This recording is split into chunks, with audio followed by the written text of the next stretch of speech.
even if it means sacrificing everything, which is exactly what he did. And if you don't believe me, let's take a look at how he got to this point. It all began in August of 2016. Kaepernick is seen sitting during the national anthem before the 49ers preseason game. After the game, he said, quote, "I'm not going to stand up to show pride in a flag for a country that oppresses black people and people of color." A few days later, he decides he's going to kneel instead of sit because it shows more respect for current and former members of the military. Within weeks, Kaepernick reveals he's been receiving death threats for his protests. But the day after making this announcement, Time magazine puts Kaepernick on their cover. Fast forward to March of 2017. Kaepernick decides he's going to opt out of his contract with the 49ers and test out free agency.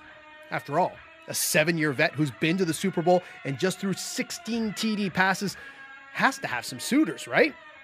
Nick Foles, EJ Manuel, Geno Smith, Mike Glennon all ink deals in free agency while Kaepernick still doesn't have a job.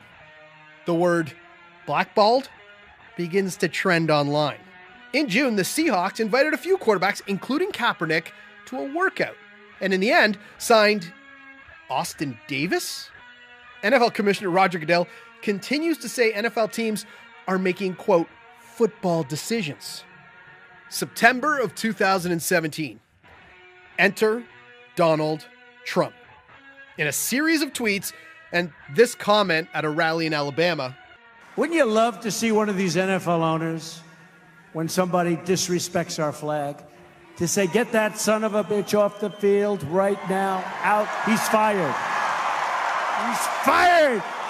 Trump makes his opinions on the protests pretty clear.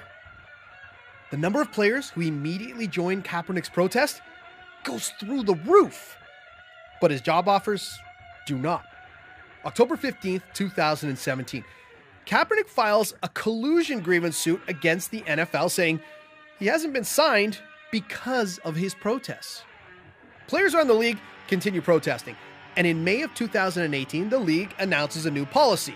In short, you can stay in the dressing room during the anthem, but if you come to the field, you have to stand. It takes less than 2 weeks for the NFLPA to challenge this policy, and both sides agree to put it aside, at least for now. Finally, August 31st, an arbitrator denies the NFL's request to dismiss Kaepernick's case, saying there's enough evidence to send the case to a full hearing. And that brings us to this point. Kaepernick as the face of Nike's campaign. Some like it, others don't.